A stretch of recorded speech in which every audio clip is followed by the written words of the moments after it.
The president wants to spy on 200 million Americans without a warrant. Has he read this document, which he was sworn to uphold? Now, I will not have you libel Abraham Lincoln. I don't understand the problem with registering guns. We register cars. Mark Levine brings you the news the government doesn't want you to know. Today, an explosive story about connections between white supremacists and Islamic terrorists. When there's a conflict between Scalia's conservative values and the Constitution of the United States, he throws away the Constitution. When we do have secret prisons, that is not what America's all about. Let's go to Mark in 5, 4, 3, 2. Good evening, America. Welcome to the Inside Scoop. I'm your host, Mark Levine. My guest today is Matt Romans, the executive director, I believe, of the New American Majority. Just American Majority. Just the American Majority. That's right. Well, maybe you need some newness because the Republican Party seems to be... We're not the RNC. You're not. And one of the reasons I like inviting you on this show, Matt, is because you're not the RNC. You actually stray from the talking points, which may means, I don't know, if you get too far, maybe they hit you, snipe you down. I'm not sure. But you were just recently at the conservative... Political Action Conference. Political Action Conference, which really, I don't know what to call it. The secret powwow, the cabal of the soul, the brains, the id of the Republican Party. I would call it Comic-Con, but that's me. I mean, it seems to it's me more like the Star Wars Cantina than anything else. Well, yes, and there certainly are all kinds of, you mix your libertarians and your paleo-conservatives and your neo-conservatives and people that are still crying over why Bill Clinton wasn't removed from office, I suppose. Right. You throw them all in and lo and behold, and then of course the people who claim Obama's a Kenyan and they claim Obama's a socialist and claim Obama's a Muslim and claim Obama's Hitler. She was shouted down. She was shouted down on Saturday. I heard about that too. So let me just ask you, from a conservative, and you sometimes criticize the Republican Party, but you've always say you're a true-blooded conservative. How does CPAC feel? Is it kind of like the bar in Star Wars, or does it feel like home? Well, it's a mixture. Maybe the bar in Star Wars is home for you. It really is. I don't know. I love that scene, but it's tough. CPAC has gone on, and this was its 40th year, and the theme was youth, and I saw no signs of all youth. These elderly white men saying we need young people here, including myself. Now, I will say that there's always a healthy contingent of college Republicans, between 5,000 and 7,000 of those that show up. And I've been very encouraged as 5,000 and 7,000. 5,000 and 7,000. How many people go to this? This is about a 10,000 to 12,000 person conference every single year. And half of them are from college students. Easily, and they're brought by scholarship. They're brought by the American Conservative Union. Come there. Yes, absolutely. Oh, wow. Yeah, a lot of them are given. See, we have this thing in our party, the Democratic, the Progressive Party, where so many young people want to come, they actually pay to attend. That's not how it happens. You actually, I guess, charge people to attend. That's great. There is a paid. We're capitalists. We're capitalists, unlike your side. Is that how you get minorities to show up? You go out on the street and say, hey, I'll pay you to attend. As I was saying, there are 5,000 to 7,000 college Republicans. And in the past 5 years, since the Ron Paul Revolution, there have been probably between 500 to 1,000 libertarians. Young Americans for Liberty is one of the biggest groups that shows up every single year. It's very encouraging. Libertarians don't surprise me, but as far as I'm concerned, they're up for grabs. See, as far as not at all. I think libertarians are between our parties. But we'll get to that question in a minute. Let's go back to the scene at Star Wars. So go ahead. So half of them are college Republicans. Right. More than half are college Republicans. The other half, there really is sort of a circus feel to the exhibition hall. And finally they threw out the John... Did they have Pat Buchanan in the cage? Well, they threw out, they threw out the John Birchers, they threw out the Orly Tateses of the world. They don't allow them to exhibit anymore. Really? That's right. They really... Orly Tates, she's the birther. That's right, from Orange County. That's right. The dentist. And they don't allow her an Israeli lawyer. That's right. They do not. They put their foot down on Go Proud, GOP Proud. They put their foot down on the gay group. Republicans. They put their foot down on the Islamic, anti-Islamic groups. They put their foot down because you can't be a Muslim on the John Republican. Birchers. Well, you can, but they okay. Yeah. Obviously, I agree to throw out the birthers and the Birchers. Right. But why is it inconsistent with Republican values to be either gay or Muslim? It's not Muslim per se. The people they don't allow to come are the anti-Islamic people. So the people who protest and want to say that. Yeah, I misunderstood you. That's all right. The folks who say Grover Norquist is in bed with Hamas are not allowed to exhibit anymore. Grover Norquist is in bed with the Hamas. Yes. Yeah. I hadn't heard that argument. Which is an actual strain. I had not heard that argument before. You've got to wade pretty deep into the weeds. All right. And why not gay Republicans? The argument, I think, is one of the three stools of the traditional conservative coalition. You got family values, strong national defense, and economic. So are you going to kick out Senator Portman now that he has? I don't think anybody's going to do that. But I will note that Senator Portman didn't make that stance until he was no longer possibly, vice president or something like that. So I think there were some political machinations going on there too. That's an issue the party's going to decide for itself. Another person you seem to have kicked out is Chris Christie, who, my understanding was, wanted to speak. We Democrats fear Chris Christie because he's actually very popular in a solid blue state of New Jersey. He is solidly anti-union. He is definitely has a lot of conservative values, but apparently he wasn't right enough for the right wing. I'm a big fan of the governor. I am. A lot of friends work for him on his staff, and I think he's probably the only guy that could do what he's doing in the Northeast. He was not allowed to speak at the convention. He was actively uninvited at the conference. Why is that? I believe it was because he embraced Obama. I believe it was because he embraced, he praised the more president specifically, for helping New Jersey in the middle of a hurricane. In the middle of a campaign, whatever you want to call it. In the middle of a hurricane, in the middle of a campaign. Right. Is that a tempest in a teapot? I suppose it is. So apparently, any Republican governor that has the audacity to praise aid going to his citizens underneath a hurricane is too moderate for the current conservative movement. Let's hold on to that thought, and let's both acknowledge there's a bit of kabuki theater going on here. There's a bit of WWE wrestling going on here. It helps Chris Christie in his off-year 2013 election cycle re-election effort in New Jersey not to get invited to CPAC. Actually, that makes sense. It does. So this is sort of a wink, wink, nudge, nudge. You're uninvited. Although the base, I hadn't thought of the conspiracy theory. Although the base is pretty unhappy with him, I have to say. The fact that he literally embraced with that bear hug, President I have Obama, no doubt that Chris Christie will be reelected governor. Oh, of New easily, Jersey. 70% approval rating. Right. So I don't think he needs CPAC one way or the other. To me, it says something, though, about the current Republican Party, because apparently Sarah Palin, a name that I don't think I've spoken in 3 years, someone who I thought had been, I don't know, sent back to Alaska with the wolves. Apparently, she went there and gave out red meat and was the most popular people there. Who knew the head cheerleader could still fit in that outfit? What an alternative universe I know. you attend. Because in the rest of America, Sarah Palin is a laughingstock in old news. Oh, I don't know about that. I think you would be surprised how many middle Americans, how many mainstream Americans actually find her sort of pithiness and sort of shoot from the hip attitude, at least, very entertaining. I'm sure there's some middle-aged hunters that have pictures of her on the wall. I think there's a lot of Main Street Americans of both parties who find somebody very plain-spoken, very prone to outburst, very refreshing in politics. Okay, but here's the point. Obviously. She resigned her governorship. She's not a serious candidate, not a serious politician. She was never a serious candidate or a serious politician. And that's a whole other show right there. It is. But I guess... I lived that one on McCain-Palin. I did. Yeah. That was fun from the inside. I enjoyed it too, yes, frankly, I'm sure very you did. much. I'm sure you did. But here's, I guess, the heart of the problem. Mitt Romney is someone who the rest of the country has pretty much discounted. Right. Even some Republicans have. Right. But Fox News couldn't break away from their coverage. But not at CPAC. Right. At CPAC, he was welcomed. Sarah Palin was welcomed. Right. And Chris Christie, who's popular in the nation, that part that exists outside the Beltway, he was disinvited, while Palin and Romney and I guess Paul Ryan remain the heroes of your party. Let me suggest that that is a sign that perhaps your party's out of touch. Let me counter with a few speakers that you're not mentioning. All right. Rand Paul, who just a few days earlier had gripped the entire nation, if not the capital. I praised Rand Paul's filibuster. Thank you very much. Even though I thought it went... Ted Cruz, who has gripped a lot of media attention, and who brought the House down. Come on. What's Ted Cruz done? He's a senator from Texas. He's only been in office 60 days. He's already taken on Feinstein and taken on Hillary Clinton prior to that. Taking them on... He's not afraid to say, not to mince words. He's not afraid to be very forthright about the Benghazi affair or about the gun issue. Oh, Benghazi He's not afraid is still at all. an issue in your party?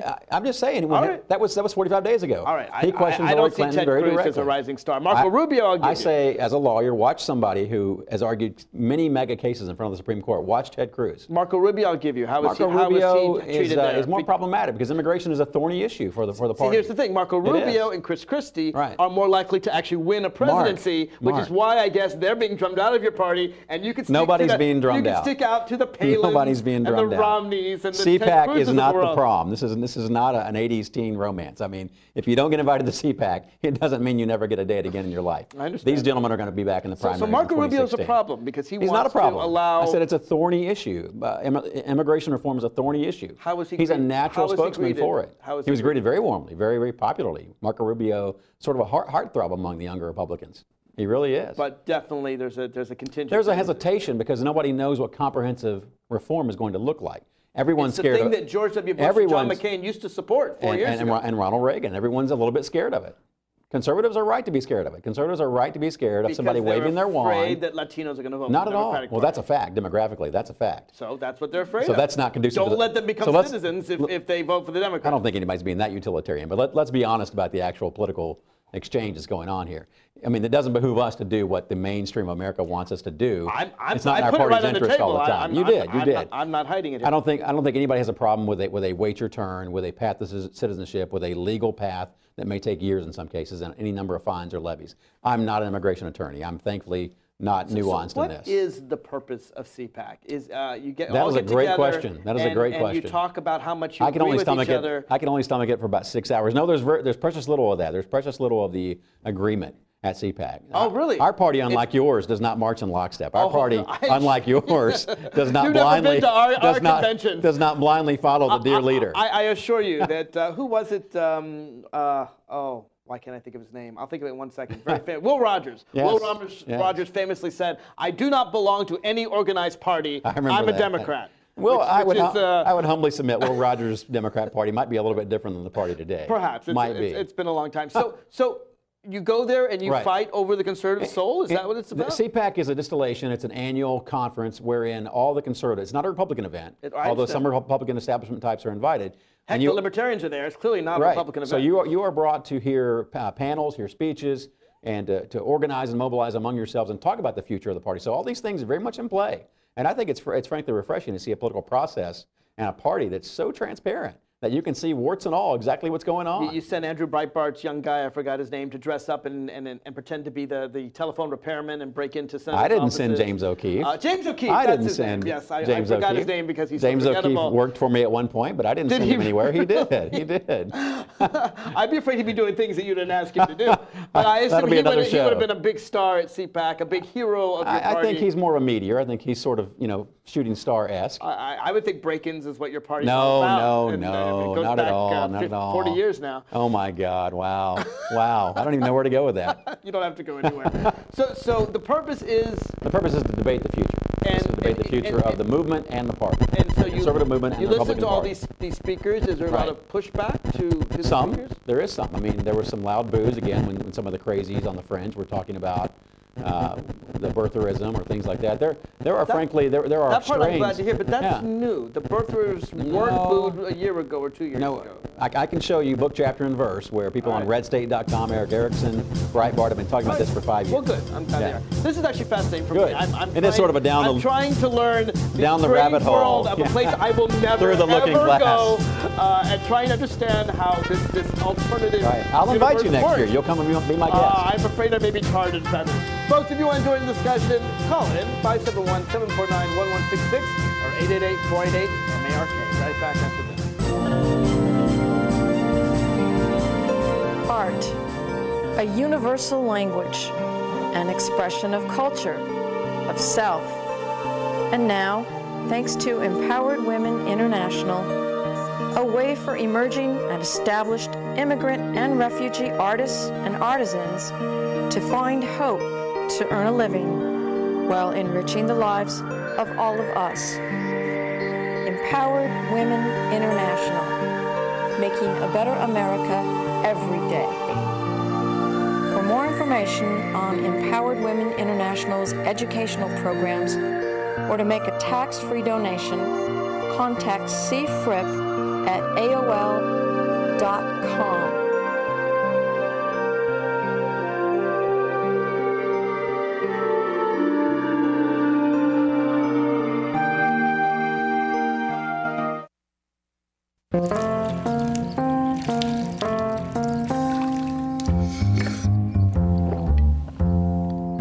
Here, kitty, kitty. Here, kitty, kitty, kitty. Here, kitty, kitty. You'd think it would be easy to tell which kids have trouble with their eyesight.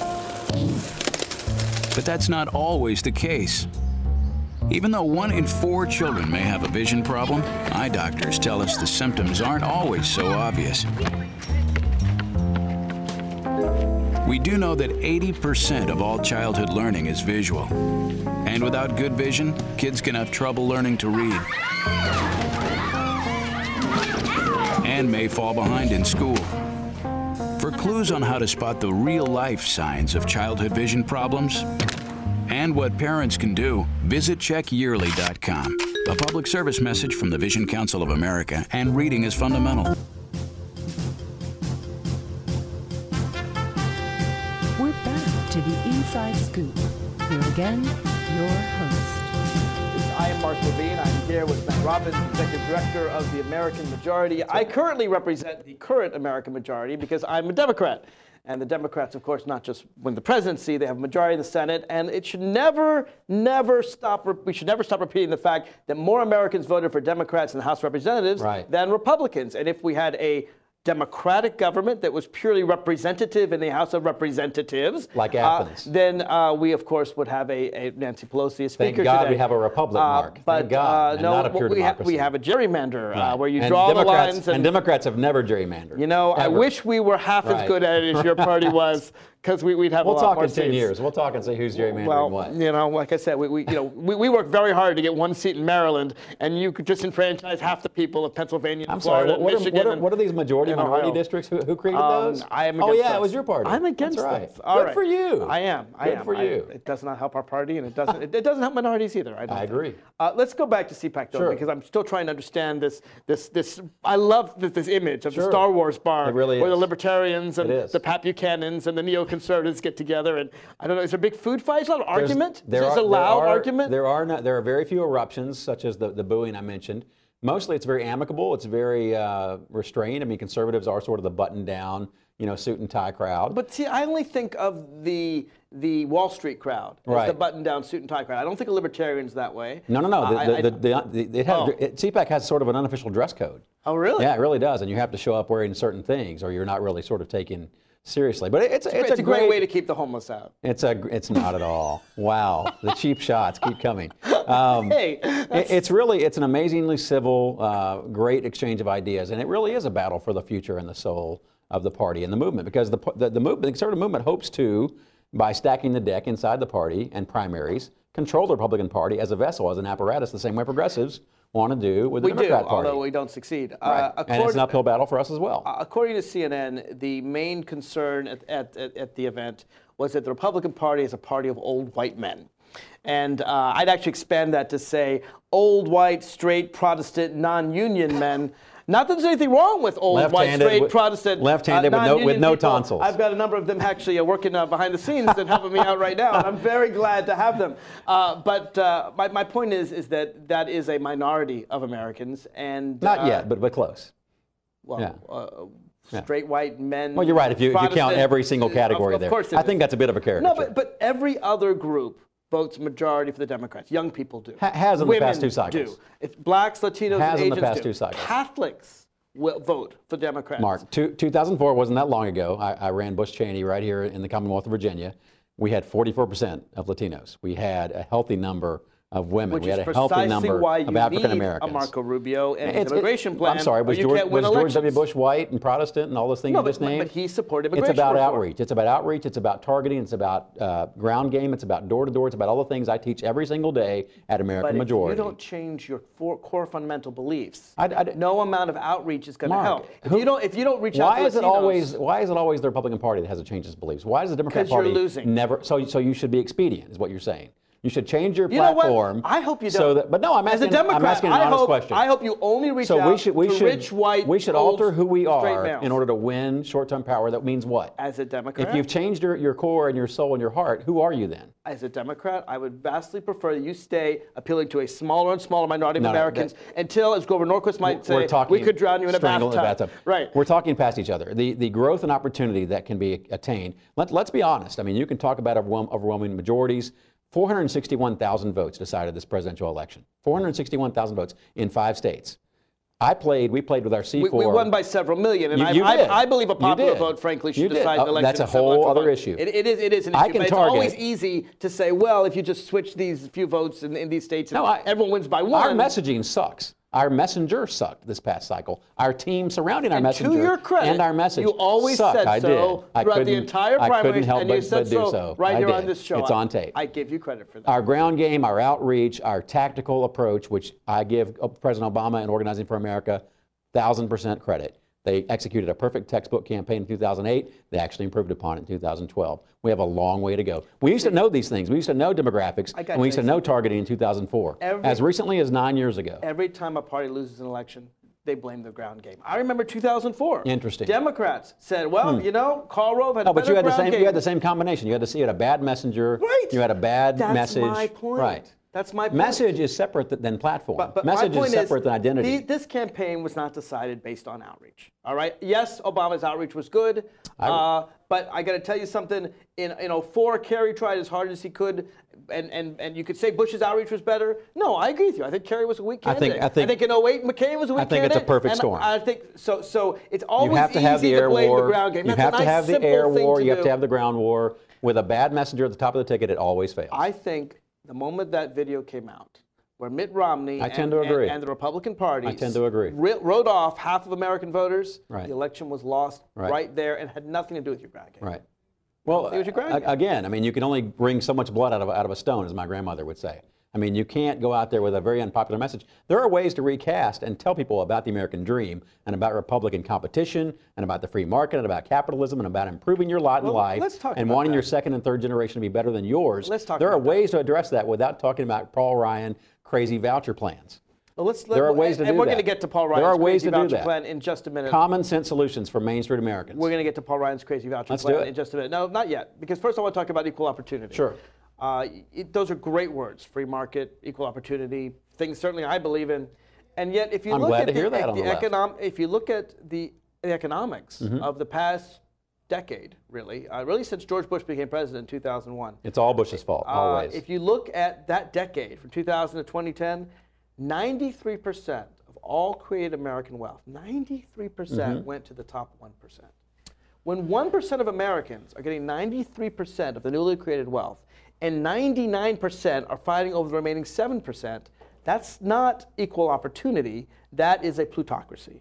And that is something I think that Americans are starting to understand and feel, and it's why they're not supporting your party anymore unless they are billionaires. And even then, frankly, many of them come to us. I mean, they have to be the Koch brothers. I would want my money back if I were them. I really would. So I don't think you can trace it all the way back to 2000 perfectly. I think Bill Clinton, the Democratic Leadership Committee, the big business ties with Wall Street. It's not the Republican Party. It's also a world event. You have globalization. Thank you. You have the fact that NAFTA played a part in this. We used to rely on Chinese labor 100 years ago, but those were the laborers that came to the United States. Today, we ship them off abroad. So it is a worldwide problem. But the difference is the Democrats are talking to the guy that works, that's construction. No. Obama's still having the same fundraisers with the same Wall Street fat cats. They're in his administration. They're enacting the same policies. You just saw the report from J.P. Morgan Chase. You just saw the scathing report that said they did the exact damn thing they did in 2008, and nobody's holding them to account in the Obama administration. So don't give me this crap about conservatives being tycoons and being buddy-buddy with Wall Street, because your party does it too.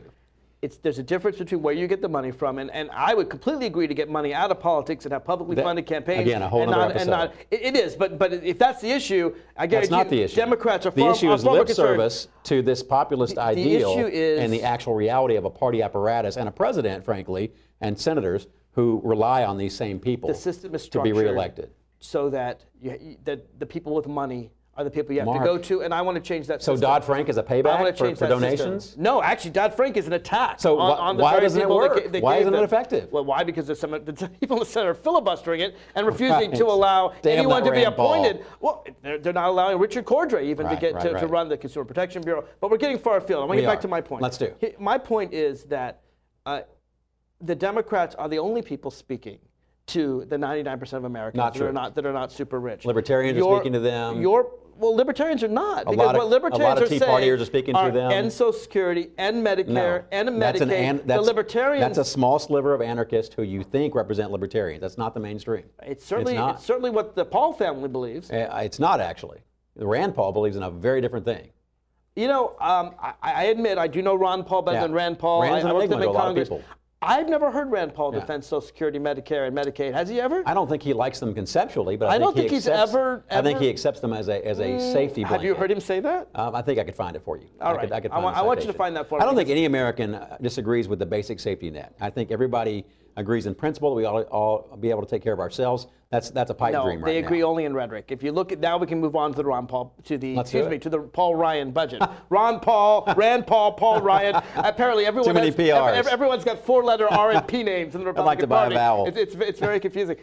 So Paul Ryan, as distinct from Rand Paul. Yes. Have you seen his abs? Have you seen his abs? He's got great abs. Amazing. If presidency were based on abs, I'm sure Paul Ryan would have won. He would definitely be the president. Unfortunately for Paul Ryan, they're based on his ideas, which are a lot less solid than his abs.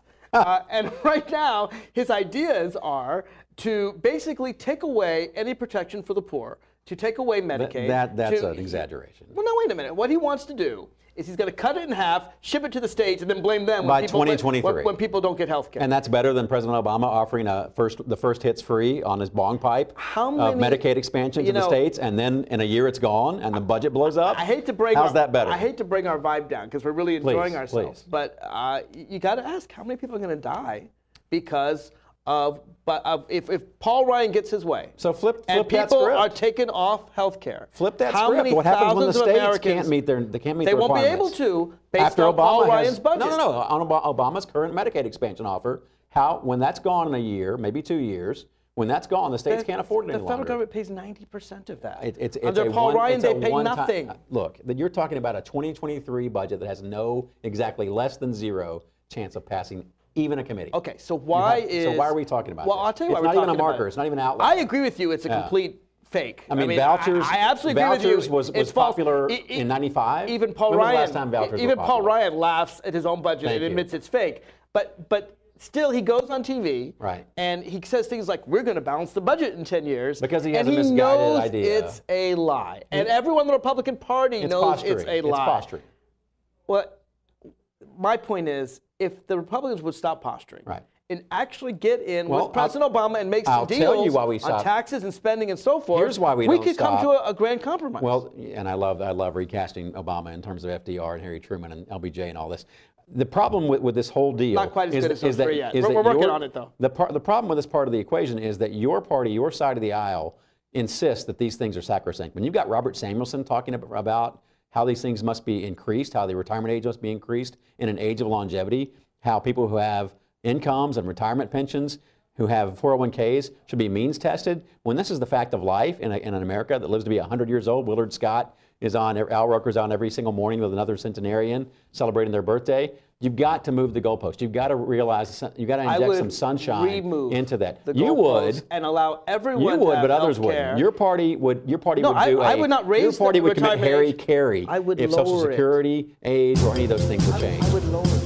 Wow. I would lower it because then if every American gets health care, suddenly Medicare gets more solvent and we can work on cutting the expenses of health care. Folks, if you enjoy this discussion, Matt and I would love to hear your voice. Feel free to disagree with me or Matt or both of us. The number is 571-749-1166 or call toll-free 888-488-MARK, 888-488-6275.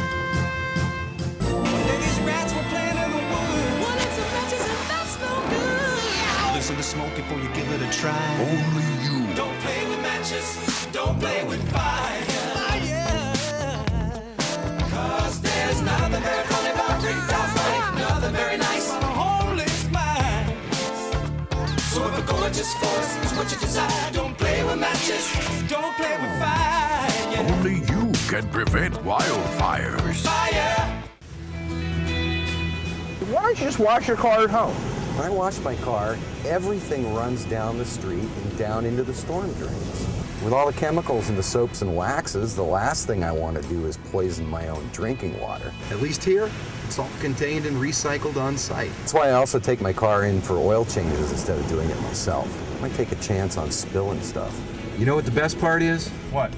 More time to kick back and watch the game. How far would you go to protect the planet? I want you to build an ark. Here we go. Okay, that's good. Oh, okay. Ow! Maybe there's another way. People, the flood is imminent. Is it too much to ask for a little precipitation? Go to fightglobalwarming.com to find out what you and your community can do to reduce global warming pollution.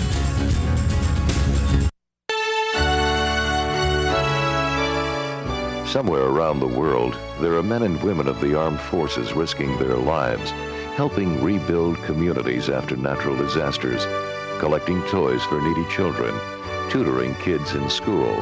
These are your sons and daughters who work to keep us safe, secure, and free. Dedicated men and women who put their country first. The president wants to spy on 2 million Americans without a warrant. Has he read? We're back to the Inside Scoop.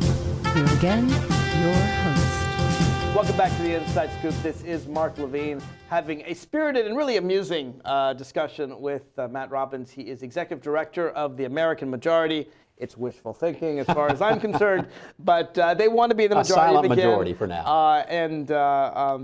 So we were talking about the CPAC, the Conservative Political Action Committee Convention, and you were telling me in the break that Jack Kemp will be rolling over in his grave, unfortunately, if faced with the Paul Ryan budget. What do you mean by that? I'm not here to disparage Paul Ryan. I think he's a great individual. I think he's got a great, compelling personal story.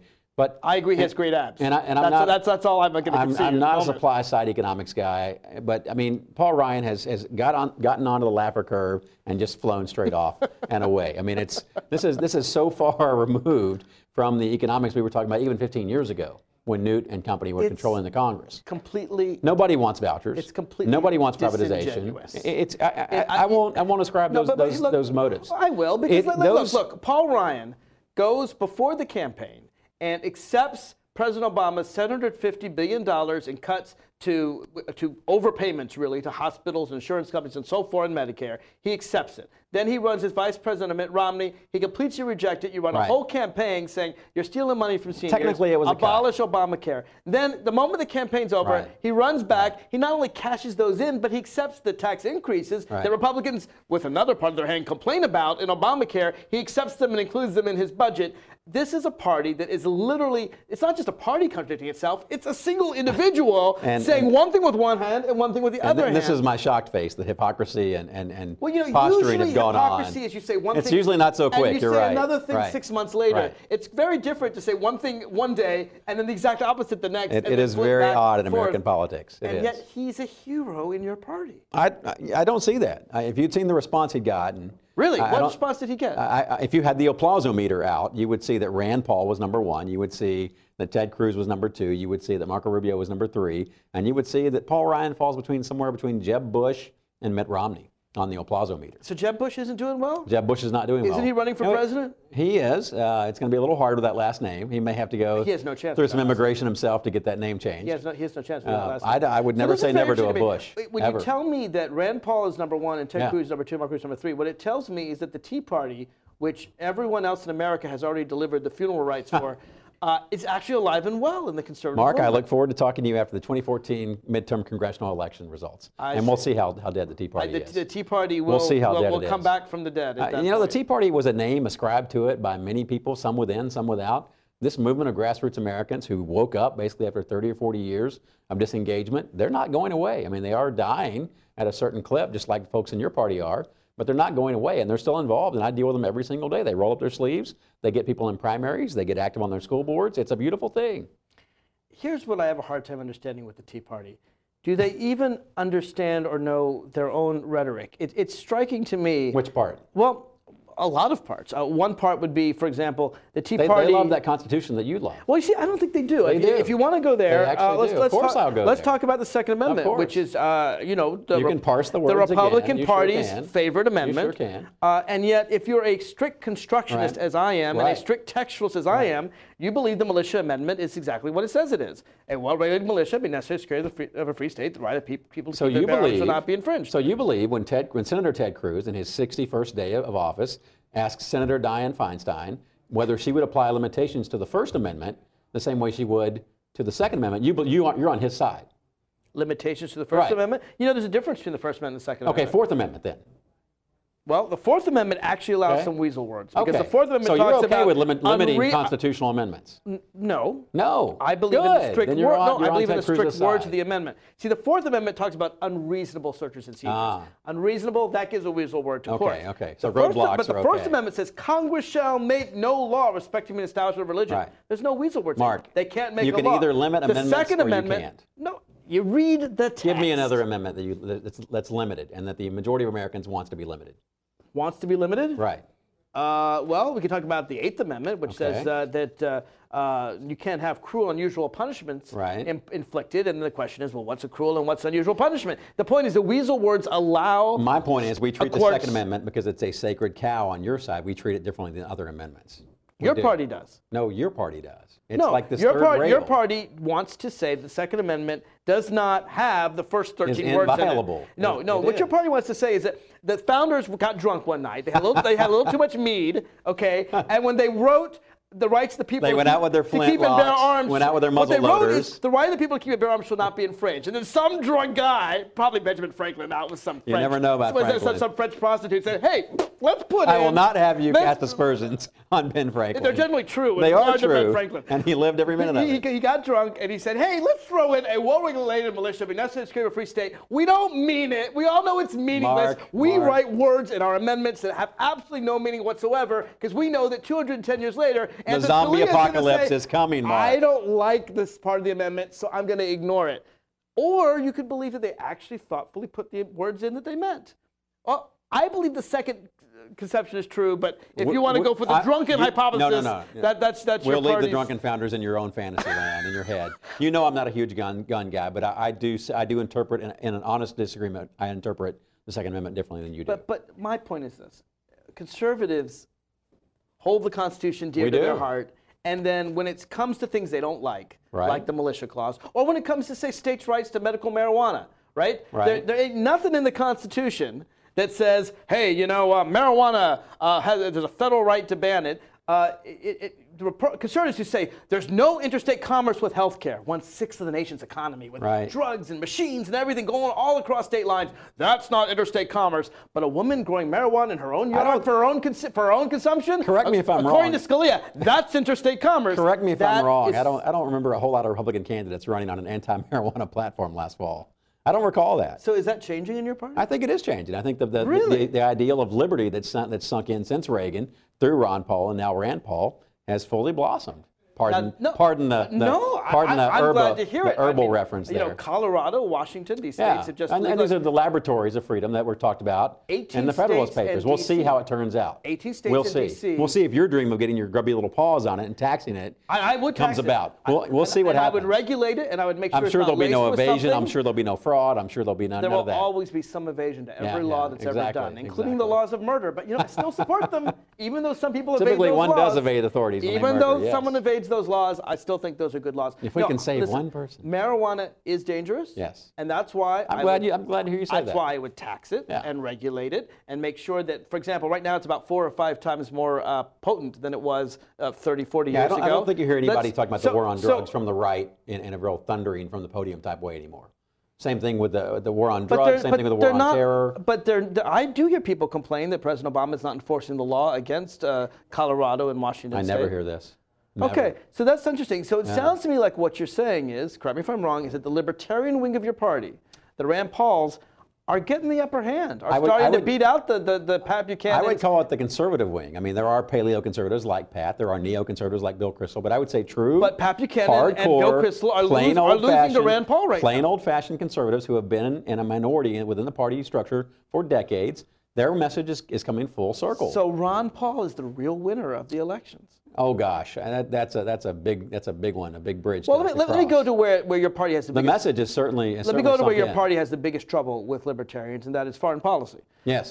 That's probably the biggest bone of contention. Yeah, it's why easily. most Republicans disagree with Ron Paul, Right. and presumably Rand The- Paul the as well. Sun does not have who the would, same Who views. would, well, wouldn't he cut back military spending dramatically? He doesn't. Yes, Okay. as would most Americans. Well, yes, but not most conservatives. Or is that Most changing? Americans would.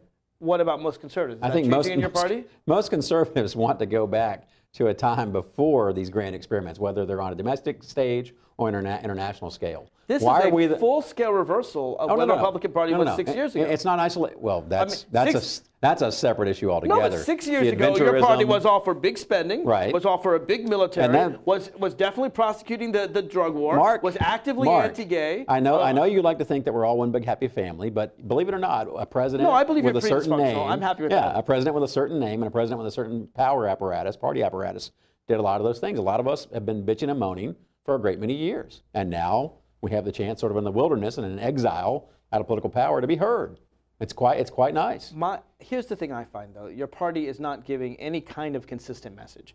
You're big spending when you're in power. You're low spending when you're out of power. You support a strong military and active drone strikes. When you're in power, you're against them when you're out of power. The last time we controlled Congress, before this immediate last time, in the 90s, I think we finally got power after 40 years wandering. The last time you controlled Congress was before 2006, was from 2000 to 2006. I'm talking about the 90s. I'm talking about when we were captured in 94. That was probably a brief shining period, about 94 to 98. When Bill Clinton was president. When Bill Clinton was president, and Congress has power of the purse, as I always remind you, and the budget was balanced between two poles of government. It was. Right. When we had both poles working hard. And in fact, we're very few people. Nobody's here to defend the Republicans in Congress in the 2000s. But I was going to say, least of all me. There's extremely few Republicans who changed seats in the election of 2000.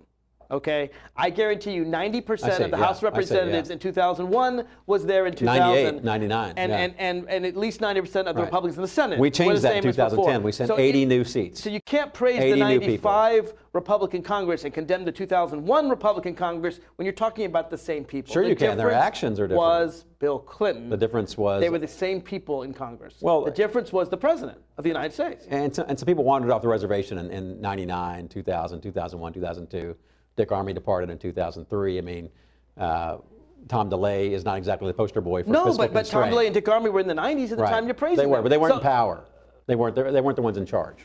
Tom DeLay always had power when he was behind the scenes. I guess my point is this, is that I find a dramatic inconsistency in your party. There is. Whether it's immigration reform, whether it's entitlements, whether it's, you hate Medicare, then you love it for the election, and then you hate it again. That doesn't count. That one is a red herring, and you know it. Well, but that was a campaign stunt. Military spending, that was a campaign deficit spending. I do think it's changing on gay rights, and I think Mark Portman is just the sequester was President Obama's idea. We accepted it. That's ridiculous. We accepted it. That's like I put a gun to your head, and you say, hey, if you take the gun away, I'll give you $100. And I say, $100? That was your idea. We accepted it. That was your idea. I'm just saying, if you talk about defense cuts and all these things, I mean, these are things that needed to happen, and you know it. I'm okay with some of the defense cuts. Good. As am I. It's bloated. I'm fine with that. But the question, the overall question messaging for today is wither the Republican Party.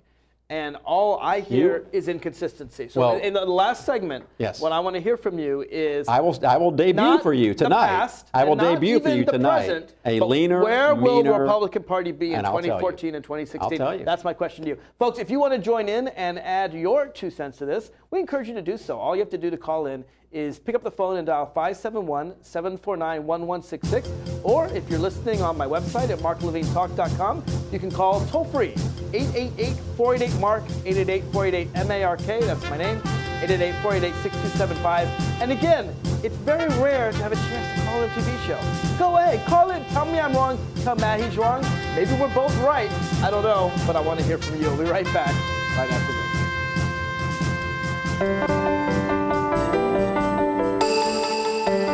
I helped turn my child's public school into a whole new kind of school. One with a curriculum that really motivates kids. One that has extended hours, 6 days a week, year-round. With loads of academic, cultural, and recreational activities. One that has support services like medical and dental right there. A school where parents' involvement is encouraged, where teachers have more time to teach, and students are excited about learning. There's just one problem. My child doesn't ever want to come home. You can help turn your school into a community school for excellence. Find out how. Call 1-877-LOVE-TO-LEARN. It's coming. right to your neighborhood. And when it does, you may be surprised. It's your Social Security statement of your benefits, and it's going to help you plan your financial future. Your benefit statement will tell you how much Social Security you're eligible to receive and when you'll get it. Then you'll know how much you need to save for retirement, because that's coming too. The future is in your hands. Choose to save. The toxic fumes from this meth lab are seeping into Jamie's sinus cavity. Ammonia vapors invade her throat. Toxic gases fill her lungs. Jamie's body is deteriorating. And she doesn't even know it. Jamie, dinner. So, who has the drug problem now? Find out how meth affects you at drugfree.org/.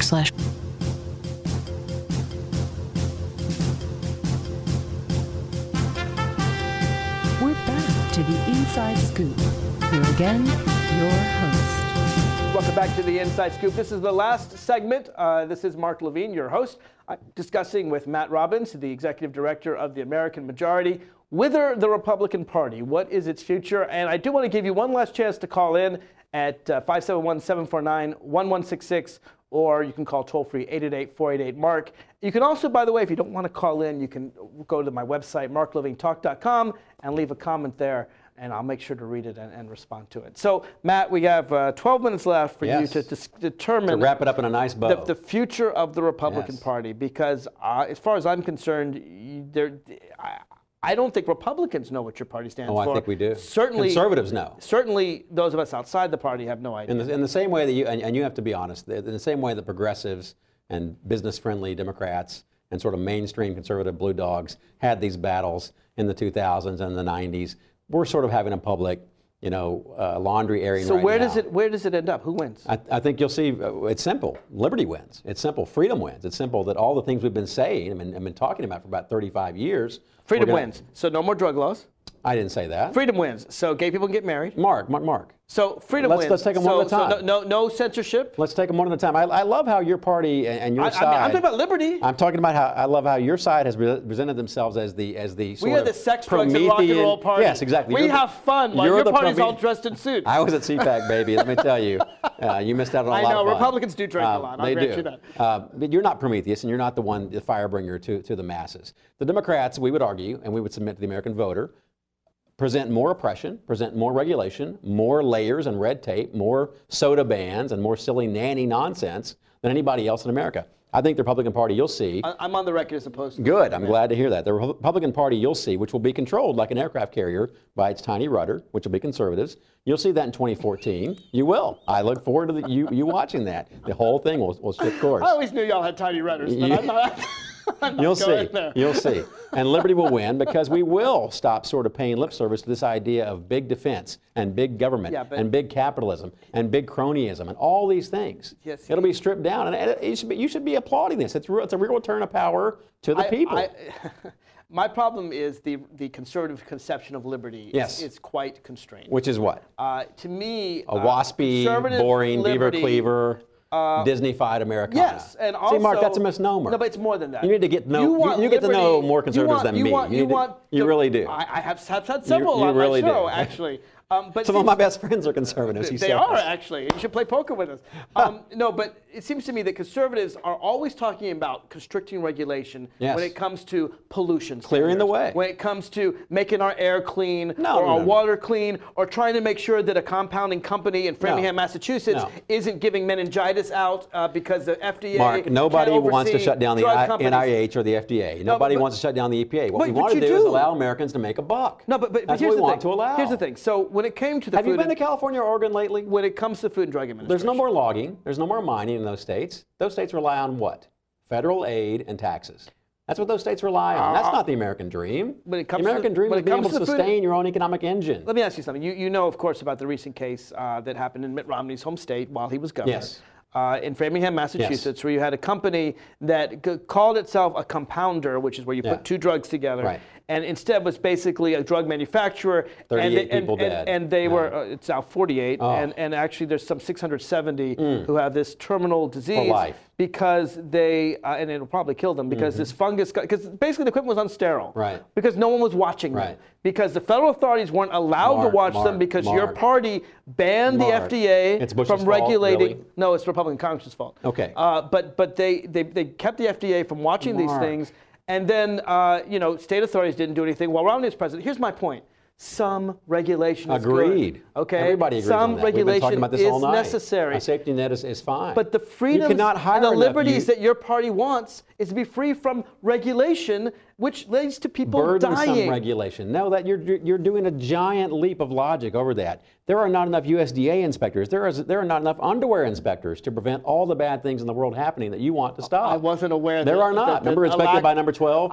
Yes, I do. Yeah. I have to admit, I'm not aware of any deaths caused by uninspected underwear, but I'm sure there are somewhere. It's a cruel, horrible world. Mistakes happen. Yes. I mean, we had salmonella in peanut butter last year, and cantaloupes. But I mean, these things happen. I like the regulator. I want them there. Mark, I want to know that my peanut butter is safe to eat and that the drugs are not going to kill me. The Leviathan state that you want to erect with 18,000 regulators and inspectors per citizen is not wieldy. It's not possible. That's not an exaggeration, It's Mr. not. Robbins? It is an exaggeration. Okay. It was to prove a point. It's not a leap of logic, though. We're not trying to kill people. We're trying to make it simpler. The business process. Where the Republican Party is going, and you said towards liberty. Right, I did. And for you, liberty is ending regulation on companies that can harm people, no, that's but not what I keeping said. regulation on individuals who just want to live their own lives. That's not what I said either. You're putting an entire Webster's dictionary in my mouth. Here's the example. The regulations you want to stop are regulations on businesses to keep them from harming people. You brought those up, not me. Which regulations do you want to stop? I think regulations that prevent companies from able to do fracking or natural gas drilling. Let's talk about fracking. Any exploration. Let's talk about fracking. Let's talk about the documentaries that were staged with flammable liquids put in the sink so they explode on cue, on camera. Documentaries Absolutely. were staged. Look it up, Mark. Look it up. Are you aware that it was like 80 or 90% of Latvian groundwater was destroyed by fracking? Because no, I'm not an expert on Latvia. I'm sorry. The reason they did a big experiment. The point is that you can allow wildcatting and exploration. You can allow it in a sensible, responsible manner. Most businesses are not out to pollute the ground table. Most businesses are out to do that. BP wasn't out to pollute the Gulf either. According to Rachel Maddow, they were. They didn't intend to do it. They had a death wish for all marine mammals. You know, the drunk driver is not out to kill people either. But when they get drunk behind the car, no, because the point is that a company. I didn't argue for less cops. I didn't argue for less law enforcement.